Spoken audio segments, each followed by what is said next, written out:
మీరు మీ భర్త పైన కంప్లైంట్ చేయాలి. మీ భర్త పైన ఒక కంప్లైంట్ లాడ్జ్ చేయడానికి పోలీస్ స్టేషన్కి వెళ్ళాలనుకుంటే తప్పనిసరిగా తెలుసుకోవాల్సిన కొన్ని ముఖ్య విషయాలు ఉంటాయి. ఎందుకంటే మేము నంబర్ ఆఫ్ కేసెస్ చూస్తూ ఉంటాం. ఎలా ఉంటుంది కేసు యొక్క పరిస్థితులు, ఎలా ఉంటాయి, ఏ రకంగా పోలీసులు ప్రవర్తిస్తారు, ఏ రకంగా కోర్టులు ప్రవర్తిస్తాయి, ఏ రకంగా అడ్వకేట్స్ ప్రవర్తిస్తారని ఎవరు చెప్పరు, అడ్వకేట్స్ కూడా.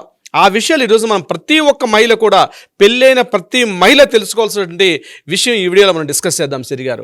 ముఖ్యంగా ఒక మాట పెద్దవాళ్ళు ఎప్పుడు చెప్తూ ఉంటారు, సంతోషంలో వాగ్దానం చేయకూడదు, కోపంలో నిర్ణయం తీసుకోకూడదు అని పెద్దవాళ్ళు ఎప్పుడూ చెప్తూ ఉంటారు.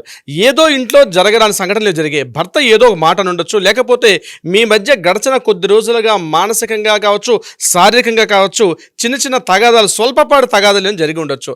అంత మాత్రాన ఈ విషయాలు ముందుగా తెలుసుకోవాల్సింది మీ ఇంట్లో పెద్దవారంటే అమ్మ నాన్నకో లేకపోతే మేనమామకో చెప్పుకునే సందర్భంలో పరిస్థితులు ఎలా ఉంటాయి నేను మీకు చెప్పే ప్రయత్నం చేస్తాను. ఇక్కడ ఏమవుతారంటే ఈ విషయం ఎప్పుడు చెప్పంగానే ఇమీడియట్గా పెద్దవాళ్ళు గడిచిన కొద్దిగా నేను చూస్తున్నాను, ఇమీడియట్గా అరే వాళ్ళిద్దరిని కలిసి కూర్చోబెట్టి మాట్లాడుకుందాం అన్నటువంటి సామరస్యం ద్వారా వెళ్దాం పద పోలీస్ స్టేషన్లో కంప్లైంట్ చేసేద్దాం, ఇమీడియట్ పిలిపిస్తారు, వాడిని అరెస్ట్ చేసేస్తారు అన్నట్టుగా క్రియేట్ అయిపోద్ది వాతావరణం. ముందుగా మీరు సంశయిస్తారు, సరే ముందుగా పిలిచేదో వార్నింగ్ ఇద్దామన్న ఆలోచన బహుశా మీకు ఉండవచ్చు గాక, కానీ మీరు కోర్టు మెట్లు అడుగు పెడతారు.